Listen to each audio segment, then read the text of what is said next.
Welcome back to Biggest Little Victory. This is Stephen. And I'm Pastor Kendra. And we have Rhiannon joining us for today's podcast. So if you missed the sermon on Sunday, you need to stop what you are doing right now. Turn this off and go listen to that first, because you are crazy if you're going to listen to this first. Why would you listen to things backwards? Listen to the sermon if you missed it, because it was awesome and talks a lot about love and a little bit of the Sister Act. So if you are a fan of Whoopi Goldberg, then you need to go back and check that out too. So we're excited to have Rhiannon on the podcast, but first we just have a few announcements. Kendra, what is coming up? Alrighty, everybody, just like every week, give us a like on Facebook at Victory Christian Fellowship. Follow us on Instagram and YouTube at VCF Reno. Follow us on Twitter at BLV Podcast. And as per usual, we have a bunch of Zoom meetings that go on throughout the week. We are dialing it back as we kind of tiptoe back into normality. But every morning there is morning fellowship with Pastor David. The group of people is fantastic. We're going through a specific Bible study right now, and it's just been incredible, the different viewpoints. That's at 8 a.m. every weekday. Bible study with Pastor Rhiannon, who was awesome enough to join us this week, every Thursday at 6 p.m. All of our Zoom meetings are, I forgot one. The fellowship every Saturday morning at 9 a.m. All the VCF dudes get together, and even if you're not a VCF dude yet, you're more than welcome to join them and get to know them and see what we're all about in the guy area, at least. And all of those Zoom meeting links are posted on our Facebook every morning, so double on back to that and make sure you give us a like on Facebook. Our live devotionals are drawn back to Mondays, Wednesdays, and Saturdays on Facebook Live at 7:30. And if you have prayer requests, Pastor Liz is taking those and emailing them to the pastoral staff every evening. She posts where she would like them sent on the VCF Facebook. So once again, make sure you like our Facebook. And that's it for this week. All right. Well, this week we are going off the sermon from just this last Sunday called Touch of Love. Actually, I think there's a little bit more to it, just a touch of love. But I kind of shortened that, so I took notes. That's silly me. It's longer than that. Anyway, it is based on the passage, Romans chapter 12, verses 9 through 21. So we're just going to go ahead and read that real quick now and follow along if you'd like, or just sit back and listen, and then we will bring Rhiannon on and get right into it. Your love must be real. Hate what is evil and hold on to what is good. Love each other like brothers and sisters. Give each other more honor than you want for yourselves. Do not be lazy, but work hard, serving the Lord with all your heart. Be joyful because you have hope. Be patient when trouble comes, and pray at all times. Share with God's people who need help. Bring strangers in need into your homes. Wish good for those who harm you. Wish them well, and do not curse them. Be happy with those who are happy, and be sad with those who are sad. Live in peace with each other. Do not be proud, but make friends with those who seem unimportant. Do not think how smart you are. If someone does wrong to you, do not pay him back by doing wrong to him. Try to do what everyone thinks is right. Do your best to live in peace with everyone. My friends, do not try to punish others when they wrong you, but wait for God to punish them with his anger. It is written, I will punish those who do wrong. I will repay them, says the Lord. But you should do this. If your enemy is hungry, feed him. If he is thirsty, give him a drink. Doing this will be like pouring burning coals on his head. Do not let evil defeat you, but defeat evil by doing good. All right, a lot to unpack in that verse. And again, if you paid attention during the sermon, Rhiannon broke that down into a few different sections. What was the one that impacted you the most? I'm just curious. Well, that's not how my brain works. So that's a weird question. Because my brain basically took this, right, because it's supposed to be one section. In my NIV, it labels it as love in action. Mm. And then when I looked at it, it seemed like Paul was like kind of slapping you in the face with different things. And then I realized that if you actually like stopped and you took each verse by itself and then you kind of put it into categories of what is it talking about, that the three categories that I saw there made like one wasn't more important than the other or had more impact. It was kind of like this is a cohesive narrative that he's saying three separate things out of order that if you try to put them together, they make a semblance of order that works out a little better. So Gotcha. that's how All my right. brain works. Okay, well, that's just a little peek into how my brain goes. Is sometimes I break them up into chunks, especially if it's a lot of verses like that. And so I'll just go ahead and answer my own question. I think the one that kind of spoke out to me was in verses 15 through 16, where it's talking about being with others in whatever state they're in, and don't go around making a big name out of yourself, but be willing to be humble for others, to be there for others. That one has always just kind of stuck with me, especially, being sad with those who are sad. Like sometimes the best thing people need is for you to just be sad with them and have someone there to be compassionate. They don't always need someone to go in and look at the bright side, and like try and cheer them up. Sometimes they just need to know, like, yes, this sucks. I understand that it sucks.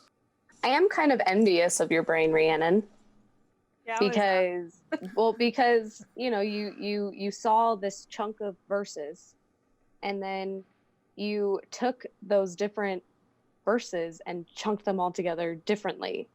And the way you put it was pretty magnificent, where it was just it made me see it in a completely different light. So that really showed to me that people see things differently, and I've always known that, but it was really interesting to hear you break it up that way.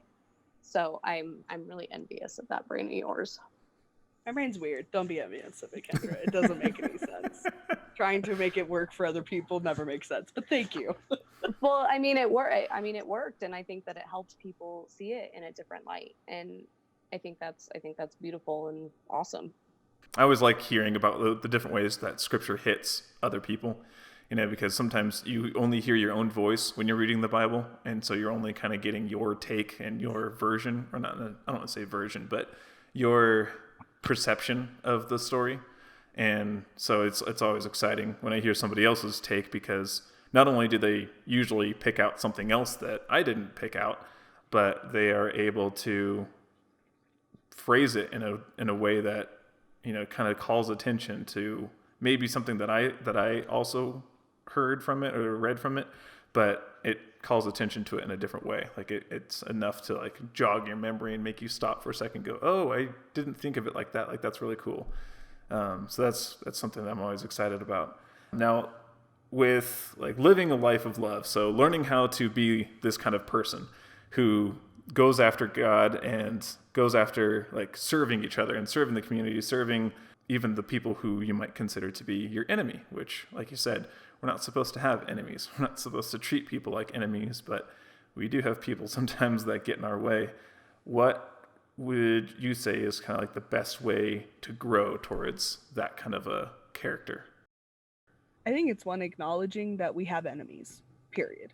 Good Christians don't have enemies, but we totally do. And they look different for different people. But when you acknowledge that you have enemies, that there are people that you don't like or you have a really difficult time with, it's hard for you to have a servant's heart around them or to care when they are in pain.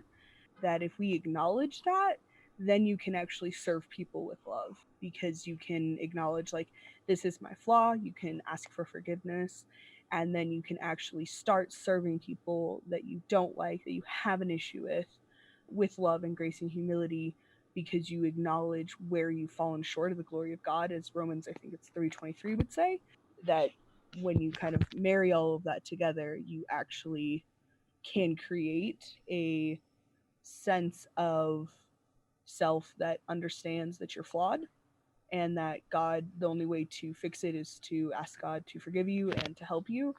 And then you can actually be a person of love, grace, and truth in the community, because God is dwelling so deeply in you, and exuding out of you, that you can actually bring restoration to the world. You have to admit to all the ugly bits and be willing to let go. That's always fun. I'm sure that's a thing that everyone can relate to loving to do, is having to admit that you're wrong. So one of the toughest parts of this passage that I've been going through that a lot of people have is with the justice aspect, and the part where it talks about don't try to punish others when they wrong you, because that's God's job. He's the one who will punish. He's the one who will repay. And I think a lot of people have a hard time with letting go of a situation that they feel that needs to have justice. There needs to be a resolution. And for people to just kind of give that up and say, you know what, I'll let God take care of this one. And where does that fit in our current system, especially because, there are some times where we can walk away and say, okay, I'll let God take care of that. And then there are other times where we're wondering, what do we do right now? Because that person is a thief or that person is a murderer. So we have to do something about this person. We can't just let him walk around. So I would say another question that I got from this was, what role should justice play in our lives? Well, I think that's a hard one, because I differentiate between God's justice and the actual justice system. So being a true crime junkie, the first thing that comes to mind is the justice system. And I think of, total, for lack of a better word, miscarriages of justice. And so that's where my mind goes. So it's probably not at all relevant, but OJ, you just think of OJ, where you're just like, what? he got away with it, and so I think that it kind of ties into, I don't know who Jesus was looking down on that day, but I struggle with it in that sense. But I haven't really thought about it in the biblical Jesus sense.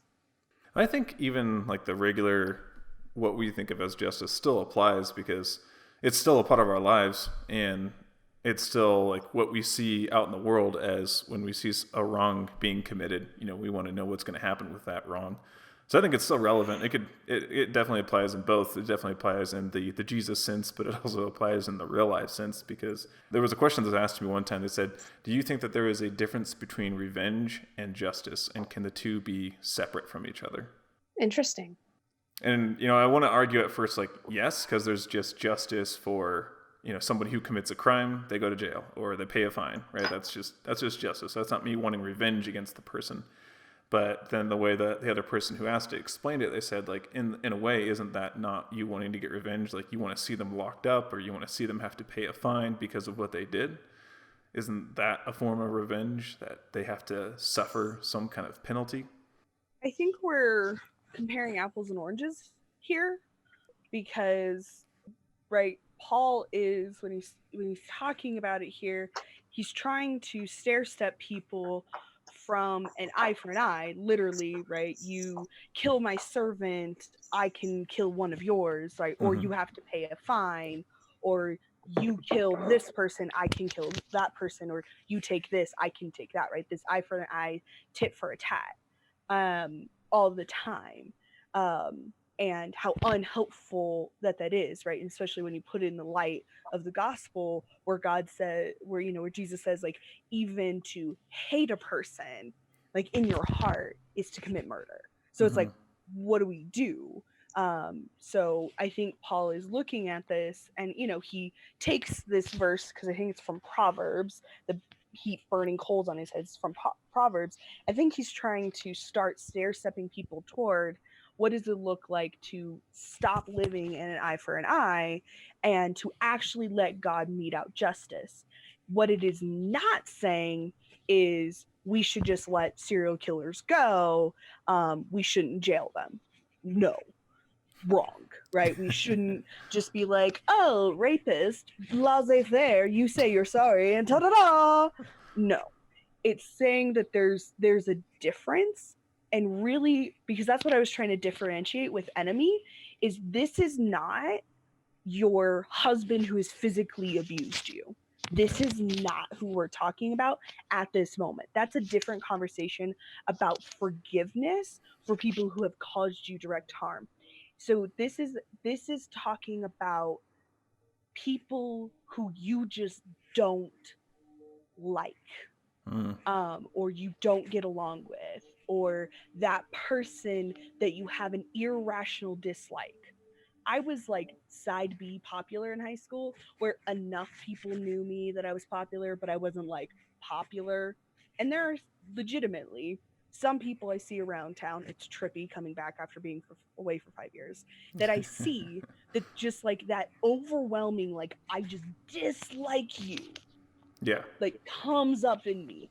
That is not of God. So prominent here in Reno. Yes, Reno is too small. It physically hurts. I about died the day I moved to Kansas, Kendra, and there was still somebody from Reno. I ran into them in the Smiths, and I was like, stop, go away, I can't.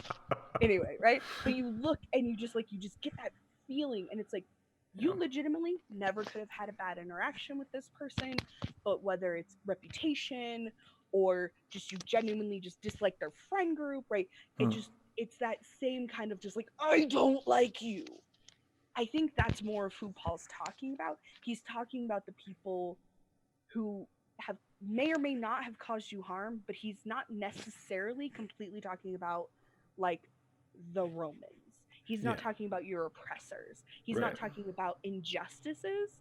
He's talking about the people that you just hate, and a good Christian can't hate, but we clearly do. So I think that's why, for me, it's an apples and oranges conversation. Because there's two different types of enemies almost that you need to reconcile, right? Because think about the story of the Good Samaritan. That's somebody who's their cousin that they shouldn't be hating like that, and they totally are.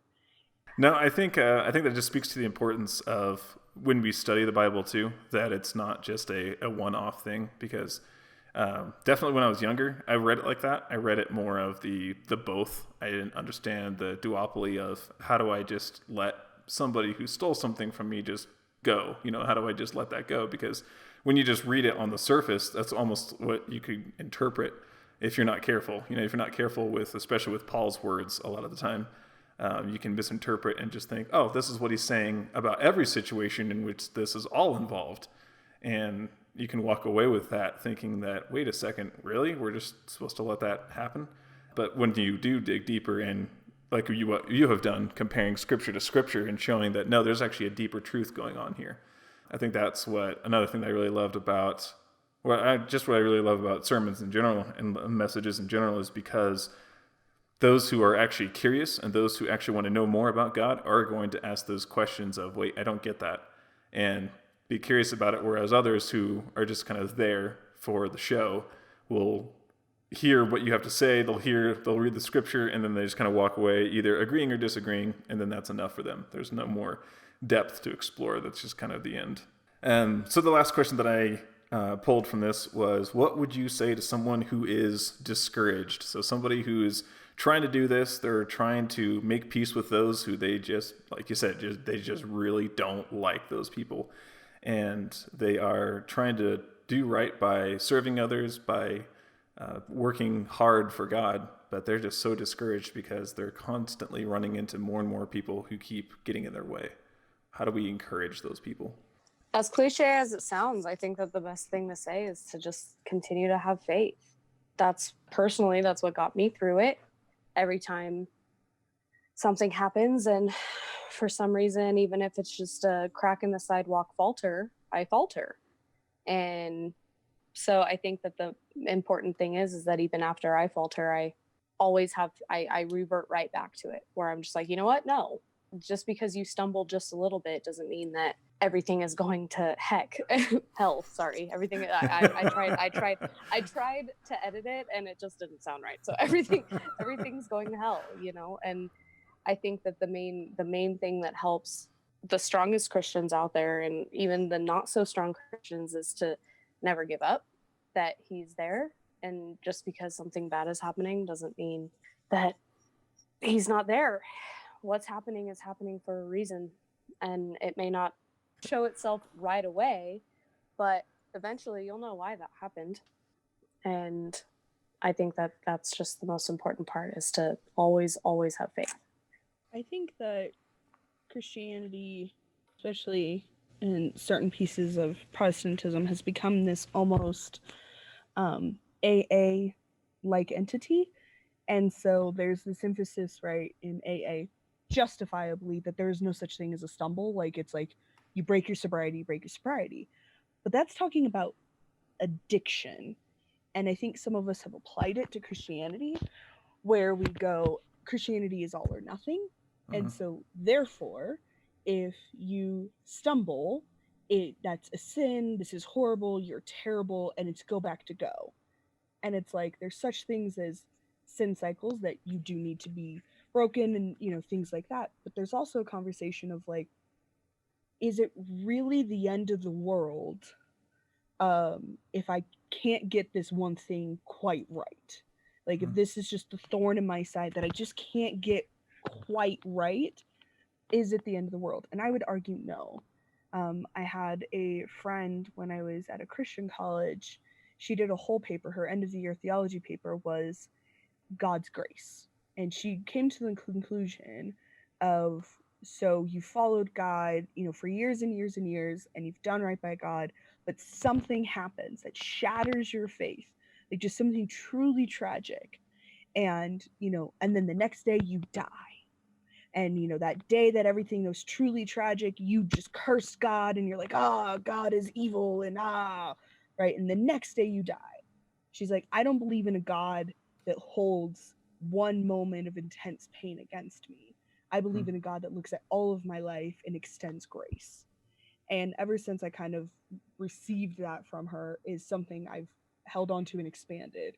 I don't believe in a God that says, you know, Kendra, you keep messing up this one piece of faith. Like, you just can't get this. So guess what? We're just gonna leave you in that. God continues to extend grace and says, no, Kendra, I'll pick you up. Whether it's the first time or literally the millionth time, I will keep picking you up. You will never be a lost cause to me. You could lose everything and you would never be a lost cause to me. And because of that, I think pressing into that and encouraging people that way of like, you are never a lost cause. There is no such thing as you are so stuck you can't get unstuck, that God's grace will see you through. And these are all big nebulous words, right? Grace, faith, what? Well, even nebulous is a big word. Yes, I like my nebulous word though. But these are words of why Christian community is so important and why it's critical that you're in Christian community, because it's that community that's telling you you are not so far gone that God can't pull you back. Because remember, Paul on the road to Damascus had just gotten done murdering people and was on his way to murder some more. Like, that's who he chose to write the New Testament. That's a problem. Right. Right? Like, that does not work for me. I'm like, murderer and on his way to murder? Like, so we, like, what? Like, technically, he's a serial murderer. Like, you know, if you stretch it a little bit, there's a little bit of serial murdering going on here. And that's who God chose. So how far gone can a person be before God like says you are useless and I cannot redeem this? And I think the answer is nowhere. And I'm happy to sit down with people and do the philosophical, well, what about this? What about this? And I will answer with nuance in that, but I feel pretty decent with a blanket statement of there's no such thing as you are too far gone to receive the grace of Christ. So just get up and try again. Well, that's really good.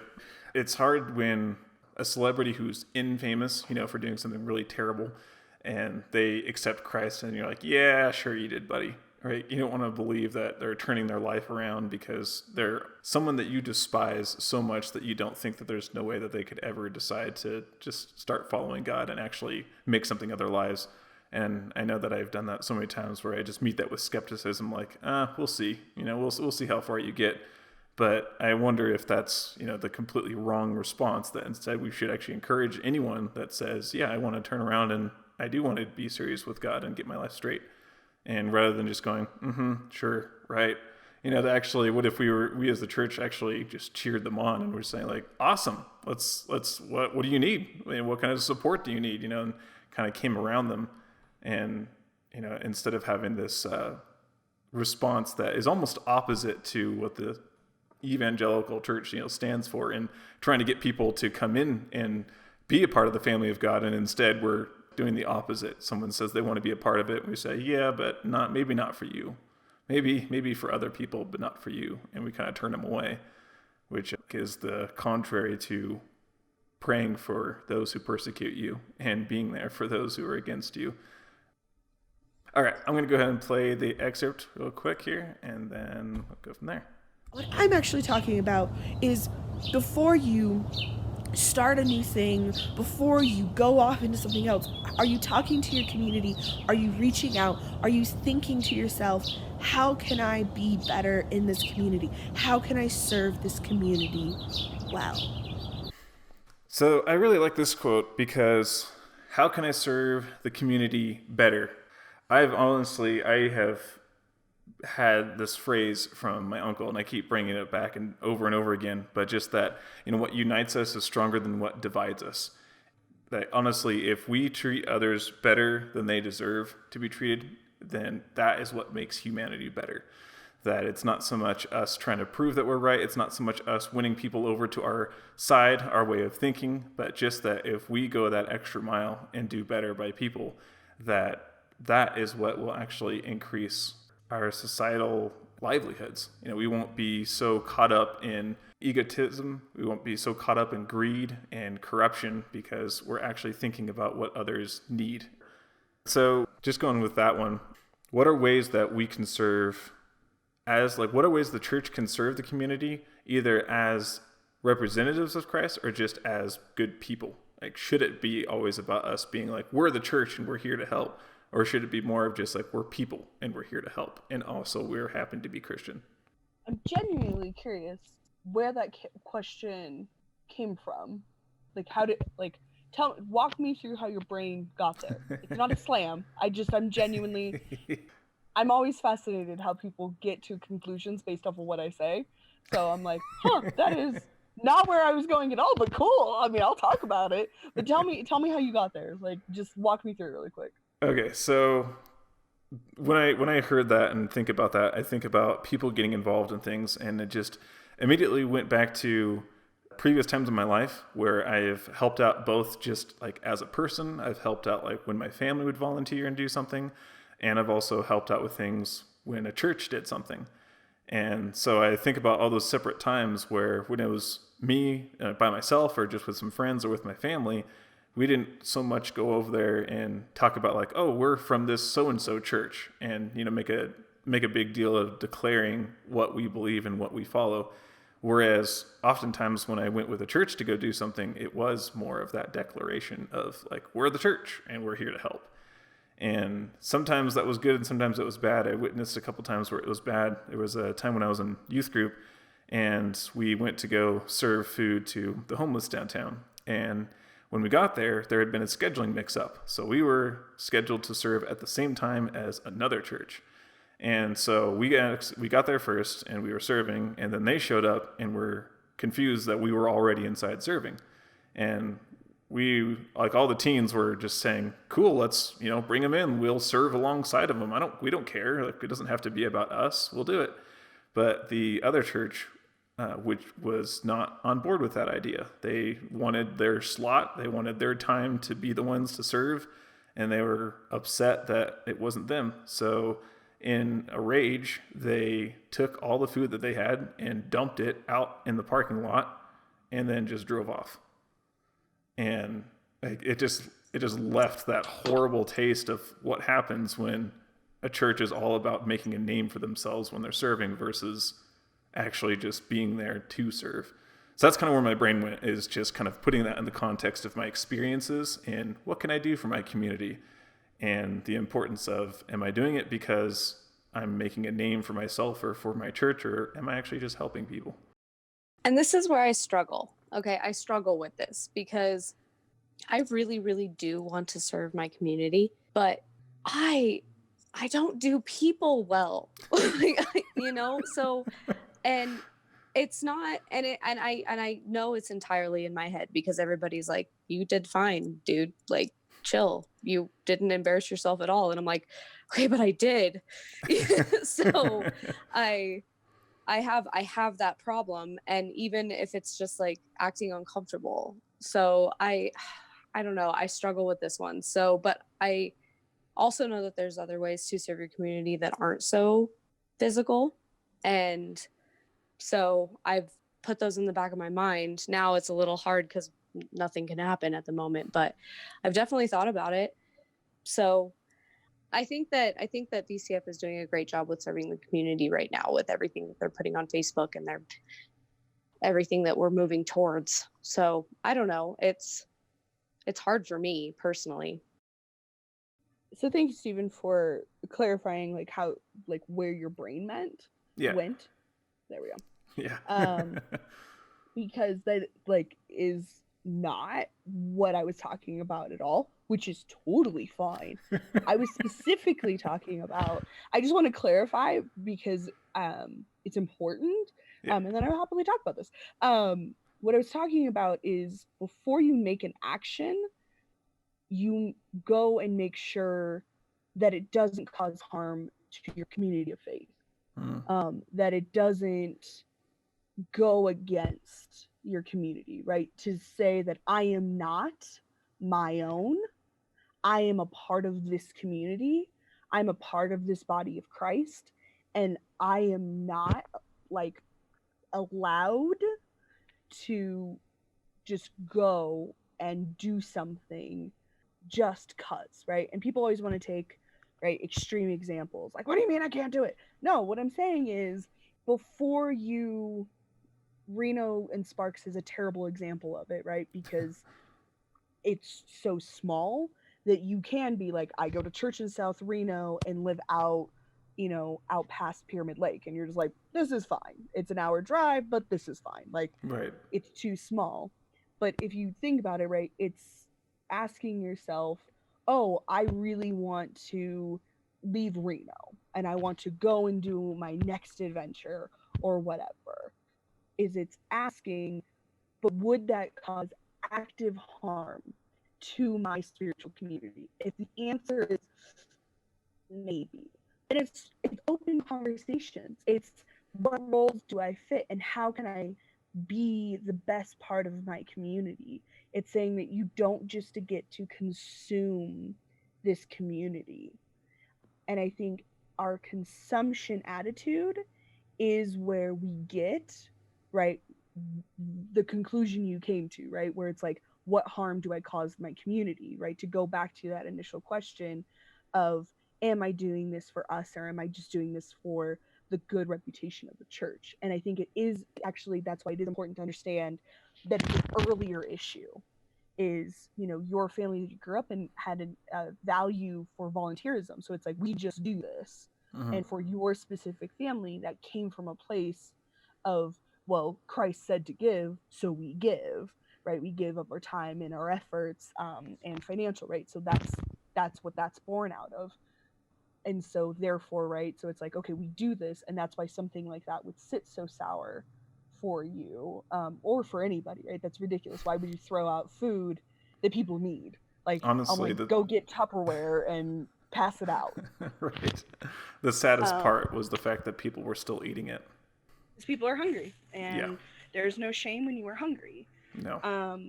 And so it's that mentality that I am my own, and you don't get to own me, that leads to, well, we are our own. We, the church community, are our own, and you don't get to control us, and you don't get to call us on bad behavior, or we just want to have a really good reputation. So to me, that's why it's so important to understand the core of it starts with, I am my own. You, as my community of faith, don't get to own me. And it's like, no, you actually give up some of yourself. But that also, the reverse is true too. But your community doesn't get to own you completely either if it's like God is moving you to another situation, to another ministry, even within the church.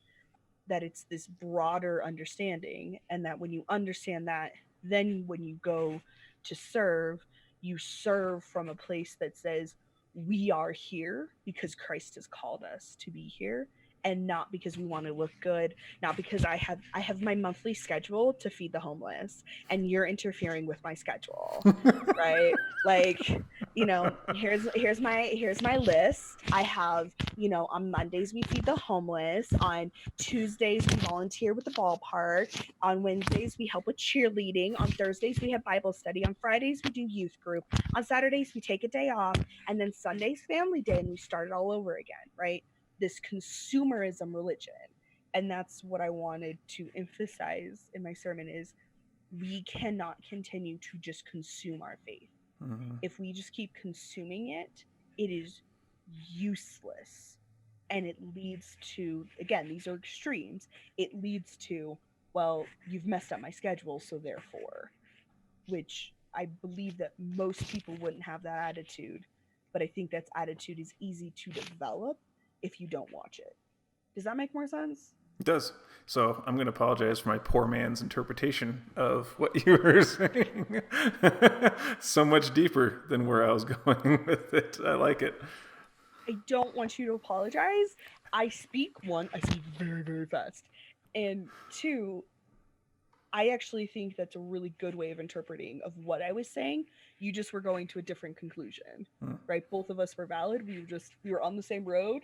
We went this way, and now we're back together. Like, it's totally fine. We just took a little detour. So you did nothing wrong. I just wanted to clarify it because it's obviously very important to me. It's the body of Christ.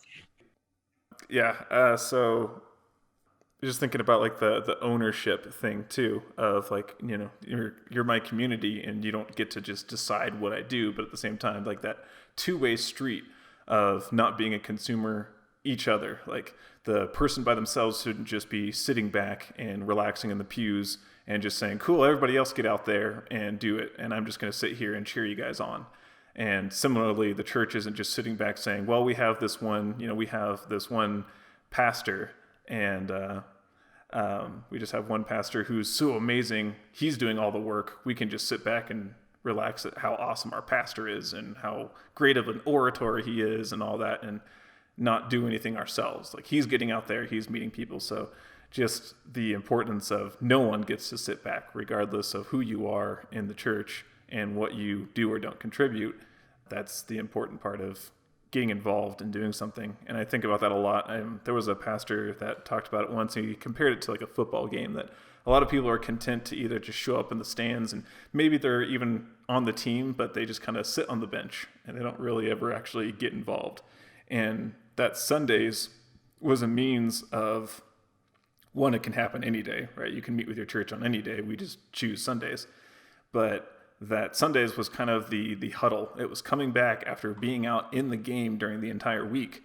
And we needed that time to come back together to create another plan and get ready again, because the next week's coming and we're going to have to play again. And if we don't have a plan, it's going to fall apart. We're all going to be doing different things.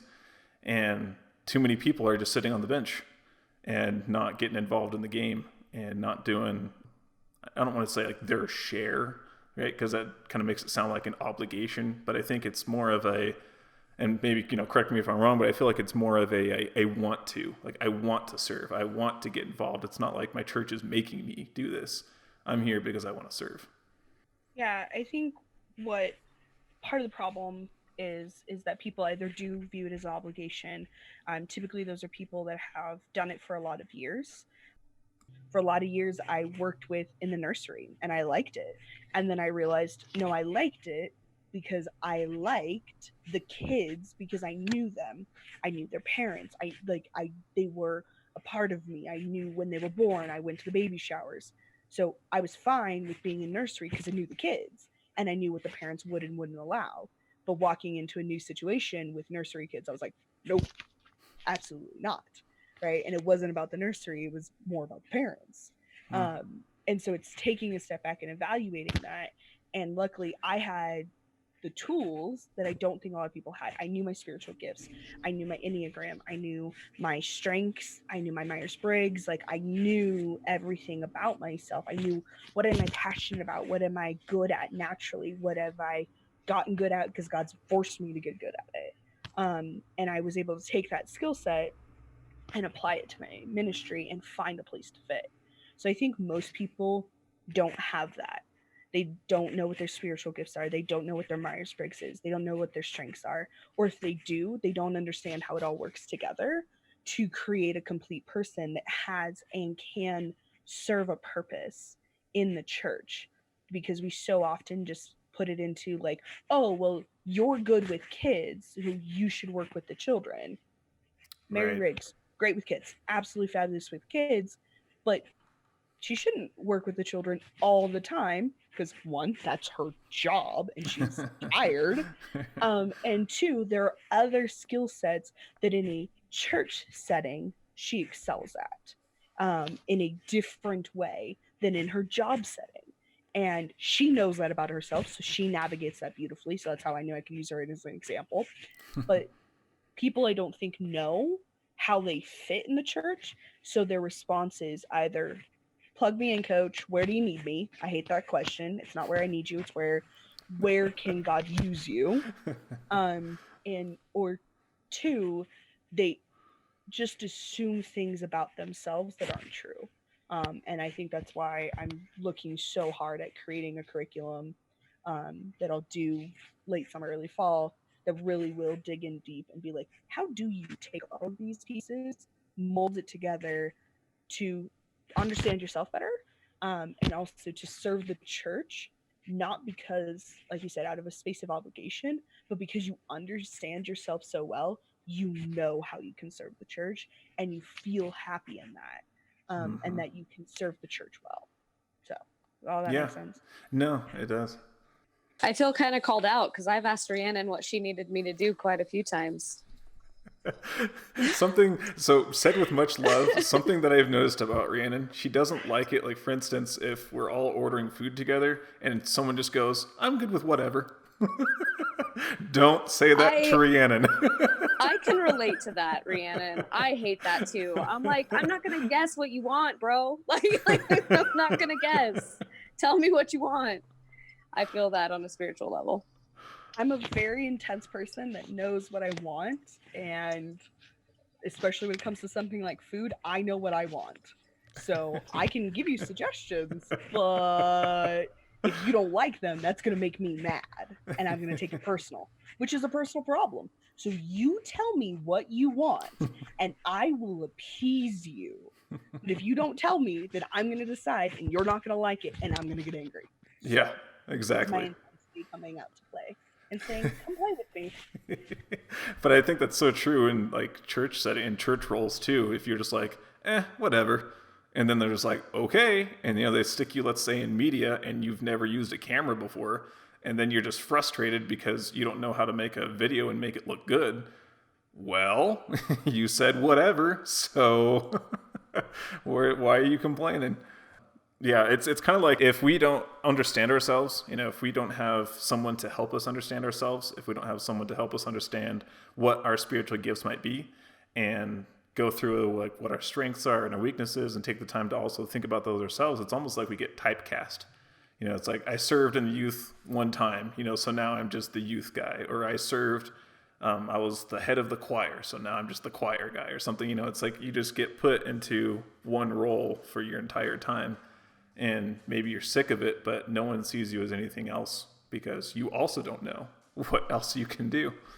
So I just wanted to share this story. It was really funny. It was about this exact example of ordering, and we were at the church, and Rhiannon was ordering the food for everybody, and someone was just like, "Oh, I don't know, whatever. I don't care what we get." And Rhiannon started to go, I need people right now to not tell me whatever. And I was just like, tacos. Let's get tacos.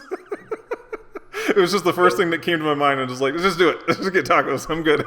It did make the ball roll, but I could just like see Steven across the way like, no, guys. You're avoiding the nuclear meltdown. Just pick something. That's fair. That's fair. Well, at least someone in the room knows how to read you. I saw it happening right away, and I was like, "Nope, wrong answer. Tactical error. You guys should not be saying that." So can I tell you guys two tangentially related stories? Like Yes. they're related to this, but it's like a story.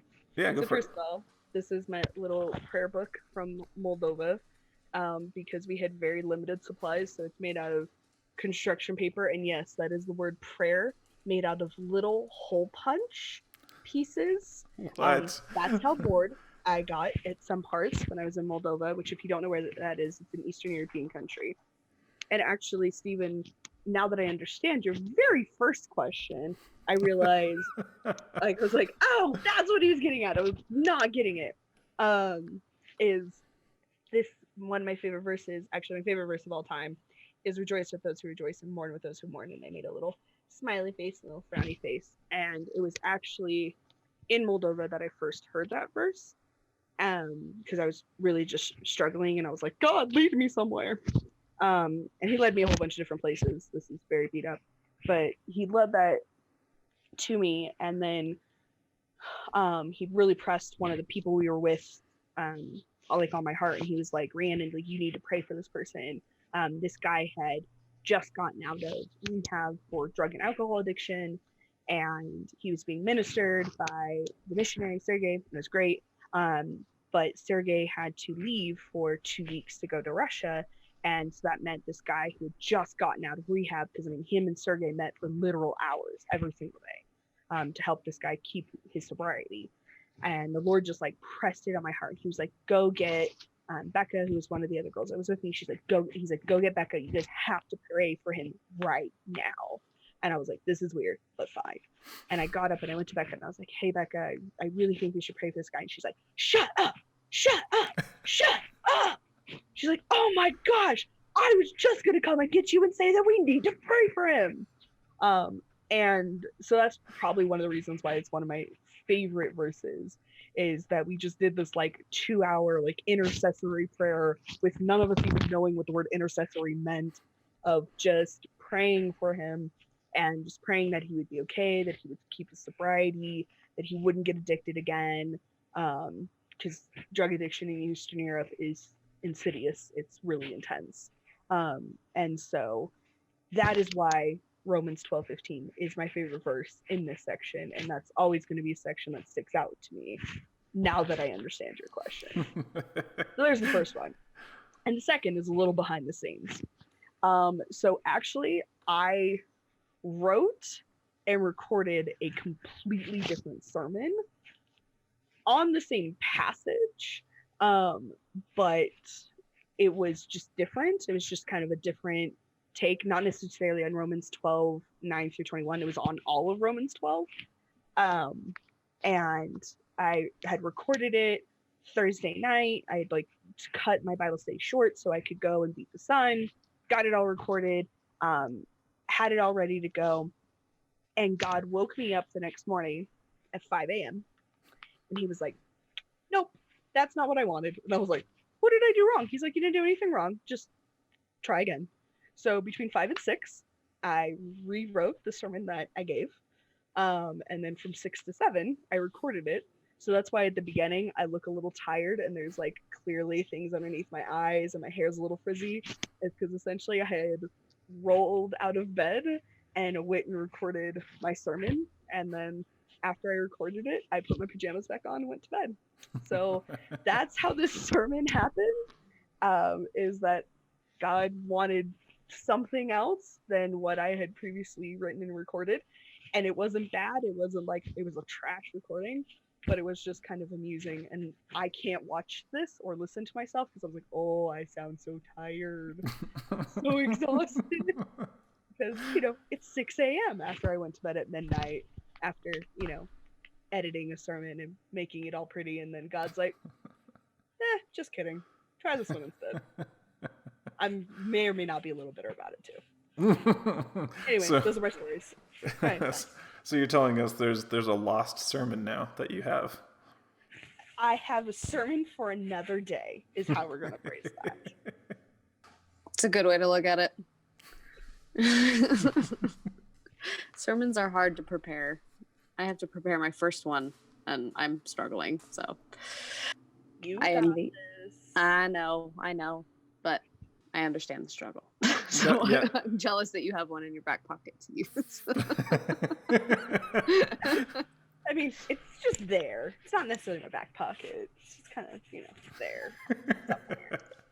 Yeah, first sermons are always the hardest. I remember I was so nervous for mine. I actually went into the sanctuary on 2 separate days and practiced, like, talking my whole sermon to a bunch of empty pews, because I was trying to imagine, like, and I was practicing looking at each different section so that I wouldn't just get stuck, like, staring at a page or something like that. So yeah, it's a little nerve-wracking at first, but once you get done with it, then you feel it's kind of like a runner's high. You're just like, yeah, I totally did it. Yeah, no, I'll probably go practice. Well, that is all I had on this. Did either of you have anything else you wanted to expand? Nope. Other than I'm extremely envious of Pastor Rhiannon's brain. Wish I could put puzzle pieces together like that. I know this is next level deep. I feel like so much of like what I do is so like goofball, like just here's a couple of things that are kind of related but not really, but I'm going to put them together anyways and hope people see my train of thought. And then it's like hers is like, here's a deep mysterious puzzle. First you got to wind up the insignia and then you got to turn it around. Right, it's like Boppet meets the Rubik's Cube. Yeah. But so I don't know. I really enjoyed your sermon. Oh, thank you guys. But my brain is weird. It's not superior. It's just weird. And it unfolds and extrapolates things weirdly. But Well, it's a different outlook on things, and I think it's important. And people really should go listen to Just a Touch of Love, because it is hysterically like early 90s techno, like the beginning of Oliver and Company. Yeah. Yeah. That love of early 90s techno, that really stupid song that's just called Call on Me, and if you listen to it, it's literally just the words Call on Me with a beat behind it, and the music video is trash. I love that song. Been listening to it on repeat for the past week and a half. And I should feel ashamed, but 90s techno is everything. So it is always Once Upon a Time in New York City. Yes. Yes. Ah, yes. Love it. Awesome. All right. Well, we are going to go ahead and end this episode today. So again, if you have missed the sermon, please go listen to that and check it out, because now that you know that Rhiannon was up so early preparing this, it just makes it that much more awesome that so much spiritual truth came out of something from such a very tired person. It's amazing what God can do through anyone who's willing to be a vessel for God. So, Kendra, any final announcements you need to close out with? Nope. All right. If you missed them at the beginning, then shame on you. Awesome. All right. Well, we will see you all next week. All right. Prayers and love, everybody.